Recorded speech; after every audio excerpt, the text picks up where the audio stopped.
가장 구체화된 드림빌딩은 돈으로 환산된 드림빌딩이에요. 우리 드림빌딩 하면 뭐합니까? 이거 적어보라 그래. 이게 훈련이 안 돼 있으니까 이게 리스트까지 아예 뽑아주는 거예요.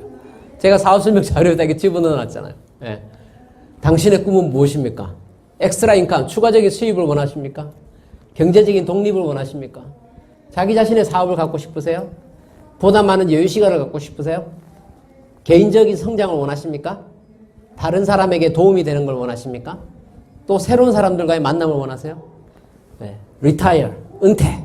더 이상 노동 수입 안 일으켜도 되는 만세, 완벽한 은퇴. 네. 이런 걸 원하십니까? 아니면 유산을 남겨 내 자식, 손자에게 보다 나은 미래를 넘겨줄 수 있는 멋진 부모, 그런 조상이 되고 싶으세요? 뭐 이런 리스트를 쫙 뽑아보는 거죠. 그러면서 100가지 꿈 훈련을 하라는데 100가지 꿈 쓰라 그러면 못 쓰는 사람이 많아가지고 제가 일단 3개씩만 한번 적어보라는 거예요. 분류를 해봤어요. 내가 갖고 싶은 거. 만약에 아무 조건 없이 현재의 내 상황을 다 생각하지 마시고 내가 진짜 간절하게 갖고 싶은 거 1, 2, 3 3개만 한번 적어보시라고. 지금 적어보세요. 지금 방송으로 함께 하시는 분도 한번 적어보세요. 적는 대로 이루어질지어다. 그런 거 한번 적어보세요. 적어보세요. 내가 갖고 싶은 거. 네. 그 다음에 내가 하고 싶은 일. 내가 하고 싶은 일. 그러니까 내가 시간과 재정으로부터 아무런 제약이 없으면 내가 지금 하고 있는 일 말고 다른 거 하고 싶은 게 있을 수 있잖아요. 그죠? 그 하고 싶은 일도 한번 적어보시고. 또 되고 싶은 사람. 제가 이걸 20대 때 훈련을 받았거든요. 아메이 입문해가지고. 처음에 1번, 첫 번째, 두 번째는 그래도 좀 이해가 되더라고요. 저는 이게 처음에 96년도에 처음 입문해가지고 이거 써보라 할 때 제가 진짜 핸드폰 쓰고 그랬어요. 그때 이제 우리 삐삐 차고 다니던 시대에 제가 PCS 폰이 제가 드림리스트 1번이었어요. 근데 어려웠던 게 뭐냐면 되고 싶은 사람을 쓰라는 거야. 우리 이미 다 결정이 됐는데 다 컸는데 학생 같으면 그죠? 나는 이 다음에 의사가 될 거야, 변호사가 될 거야 하지만 성인인 나한테 내가 되고 싶은 사람이 뭘까? 예. 그래서 정말로 어떻게 보면 내가 엄마 뱃속에 있을 때 우리 부모님이 바랬던 내 모습, 우리가 이 다음에 자라서 이렇게 됐으면 좋겠다 라고 하는 그 꿈꿨던 부모님의 바람, 그리고 미역국 드셨잖아요. 예. 그 느낌 한번 적어보자는 거지. 그리고 중요한 건 뭐냐면 그거 하는데 얼마가 드는지 돈으로 환산을 해야 돼요. 내가 지금 정말 타고 싶은 차가 있어요? 혹은 내가 어떤 동네에 얼마짜리 집을 사고 싶어. 어느 스퀘어피트 정도 되는 집을 사고 싶어. 몇 층짜리를 사고 싶어. 근데 실제로 그게 집값이 얼마고 차값이 얼마고 그걸 내가 내 명의로 가져오는 데 있어서 발생되는 텍스까지 하다못해 부동산 복비까지 다 생각을 하고 적어 놓는 게 그렇게 해서 숫자로 돈으로 환산된 꿈이 진짜 꿈이라는 거죠. 그래서 어떻게 보면 우리가 이런 훈련을 너무너무 안 받고 자랐기 때문에 꿈 얘기하면 꿈 깨라 할 때 꿈으로 배우고 꿈을 잃어버려가는 과정을 철들었다라고 얘기하는 사회 속에서 우리가 자란 거예요. 안 그렇습니까? 영화배우 되고 싶다 그러는데 야 그래 너 영화배우 한번 돼봐 그게 아니라 철딱선이 없는 소리 하지 마라 그러잖아요. 언제 철들래요 그러잖아요. 저 가수 되고 싶어요 그럼 야 그거 얼마나 힘들 줄 알아? 노래 잘하는 사람이 얼마나 많은데 이렇게 되는 거잖아요. 그래서 주변으로 인해서건 아니면 나 스스로도 우리가 생각을 하죠. 나의 백그라운드, 우리 부모가 나를 뒷받침을 못 해주고 나의 학력이 거기에 못 미치고 나의 다른 백그라운드에 거기에 못 미쳐서 그 일은 내가 할 수 없어 라고 하면서 내가 포기해가는 과정을 우리는 뭐라고 표현했다고요? 철들어간다라고 얘기한 거예요. 근데 철들지 마시자고 우리가. 아메이 사업을 통해서 내가 시간과 재정으로부터 자유로워질 수 있다면 나는 무엇을 갖고 싶고 무엇을 하고 싶고 또 어떤 사람이 되고 싶은가에 대한 거를 정말로 구체적으로 한번 적어보시기 바랍니다. 그렇게 하기 위해서 도움이 될 수 있는 게 매슬로우 인간 욕구 단계입니다. 매슬로우 박사가 1908년에 태어나서 1970년대에 돌아가셨으니까 산업화 시대에 살다 가신 분이에요. 근데 이분이 만들어 놓은 이 5개의 인간의 욕구 단계는요, 지금까지도 똑같이 통용이 되고 있어요.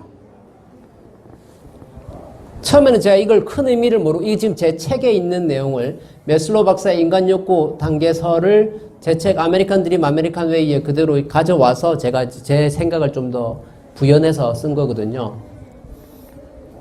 제일 밑에 보면 생리적 욕구가 제일 바탕이에요. 이 욕구 단계가 5개 단계인데 여기서 제일 핵심은 뭐냐면 하위 단계의 욕구가 충족되지 않으면 그 위의 단계로 옮겨갈 수 없다는 겁니다.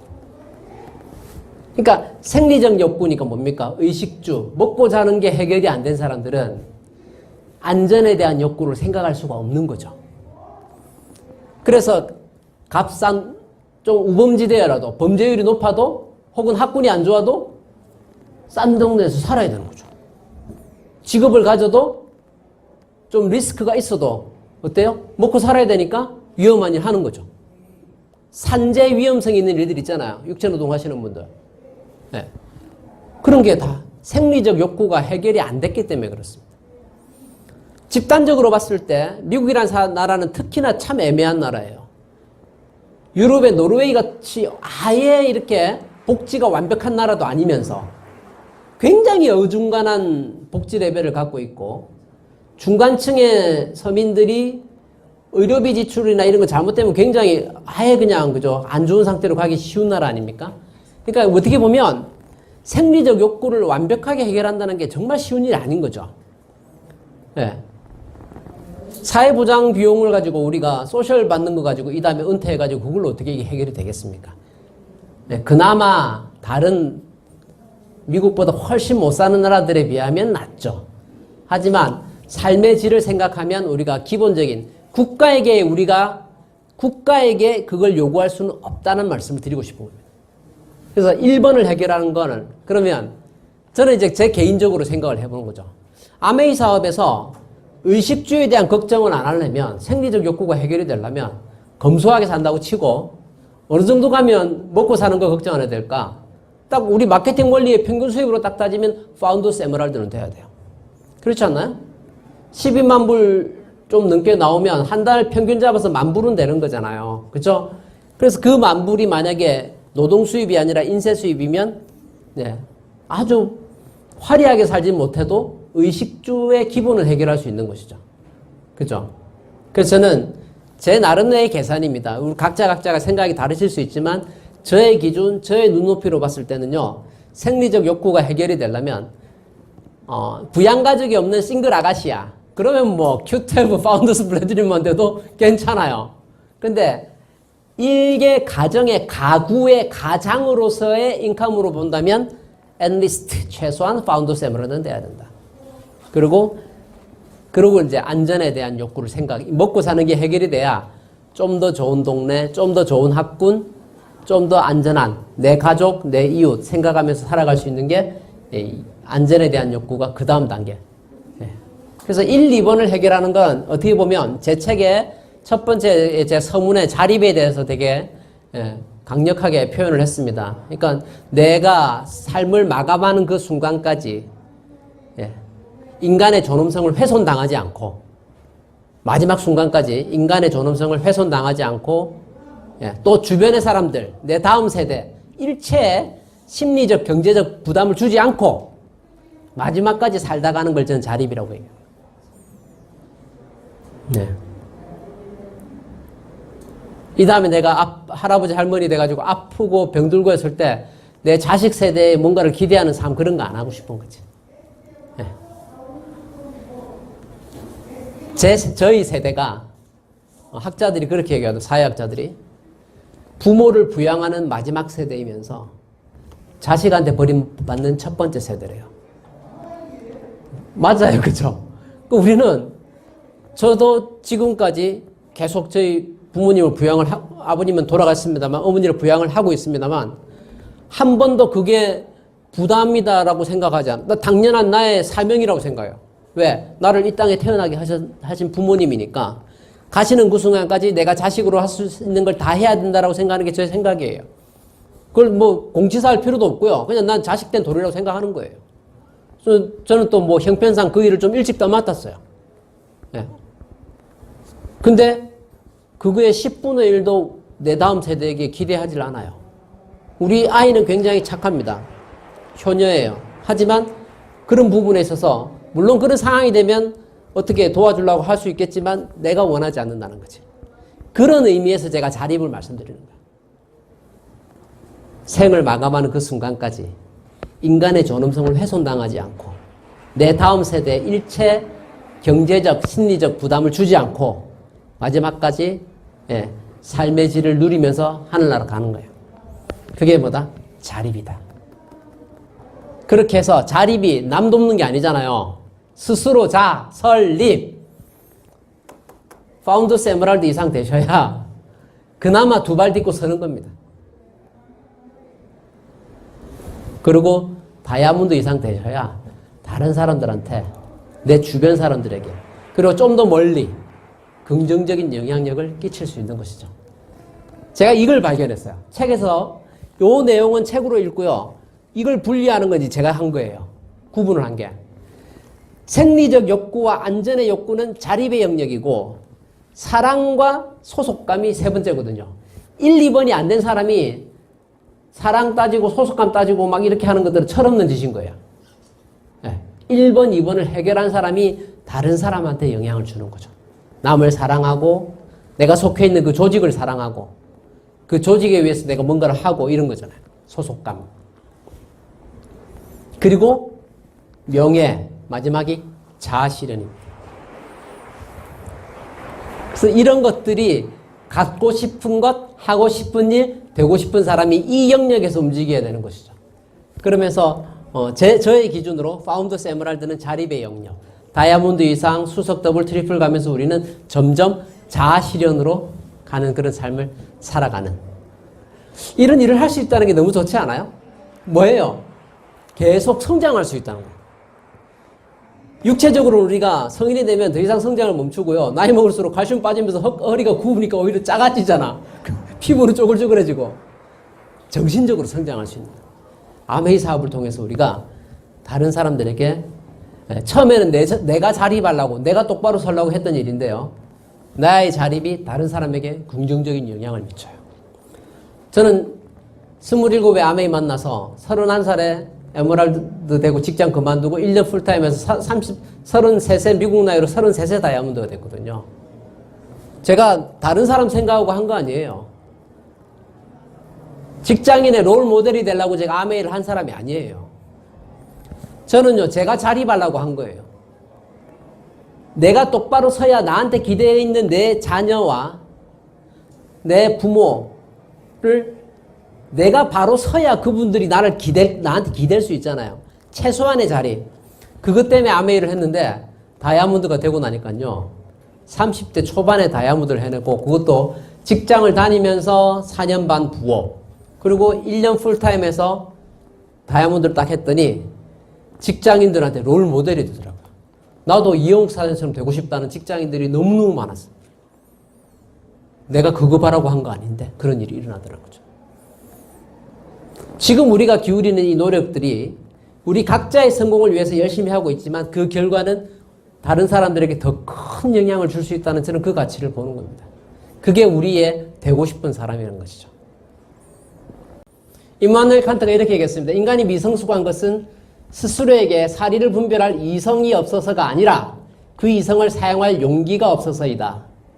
현실이 바뀌지 않는 것은 우리에게 현실을 바꿀 힘이 없는 것이 아니라 그 힘을 끄집어낼 용기가 없어서이다. 우리가 주변에 아메이를 전달했을 때 모두가 웰컴합니까? 우리가 하는 일은요, 거절을 먹고 잘하는 일이에요. 하지 말라는 일을 우리는 하고 있는 거예요. 안 된다는 일을 하고 있는 거죠. 그렇기 때문에 그 일이 되어졌을 때 가치가 훨씬 더 큰 겁니다.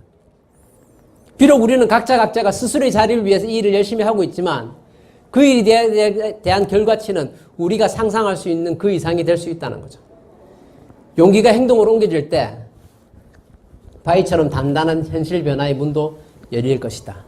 암의 일을 하겠다라고 갖는 그 용기, 그리고 그 암의 일을 내가 누군가에게 전달하겠다는 그 용기, 그 용기가 그냥 이불 속에서 할까 말까가 아니라 누군가에게 내가 전달했을 때, 행동으로 이어졌을 때 변화가 일어난다는 것이죠. 제가 제일 좋아하는 말입니다. 아무것도 하지 않으면, 다시 다 같이 아무것도 하지 않으면 뭐라고요? 아무 일도 일어나지 않는다. 변화의 주체가 우리가 된다면 정말 멋진 일이 벌어질 거라고 생각합니다. 저는 아메이 사업을 통해서 제 생명이 다하는 순간까지 최선을 다해서 지금 가는 길을 갈 것이고요. 그렇게 해서 크레딧 퀄리피케이션 크레딧 100점을 해내면 파운더스 크라운 앰버서더가 될 거예요. 그 과정은 중간중간에 크고 작은 업앤다운이 있겠지만 저는 제 삶을 다하는 순간까지 제가 하고 싶은 일, 되고 싶은 사람이 아메이 사업으로 결과를 내는 거예요. 그렇게 했을 때 지금 제가 꿈꾸는 게 그겁니다.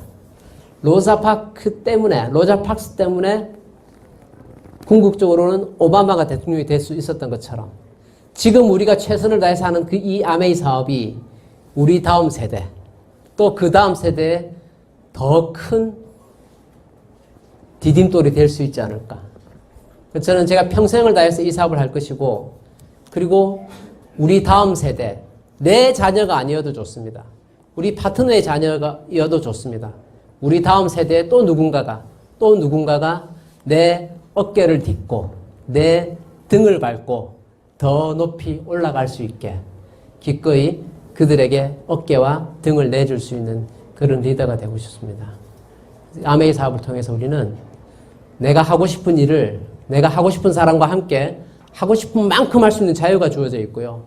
하기 싫은 일은 절대로 하지 않을 수 있는 자유가 또 주어져 있습니다. 정말 이 사업을 통해서 꿈꾸는 모든 것들이 이루어진다고 각자가 스스로 믿으시고 행동으로 옮겨서 결과를 만들어내서 훗날 우리 후손들에게 멋진 미래를 넘겨줄 수 있는 우리가 되었으면 좋겠습니다. 감사합니다.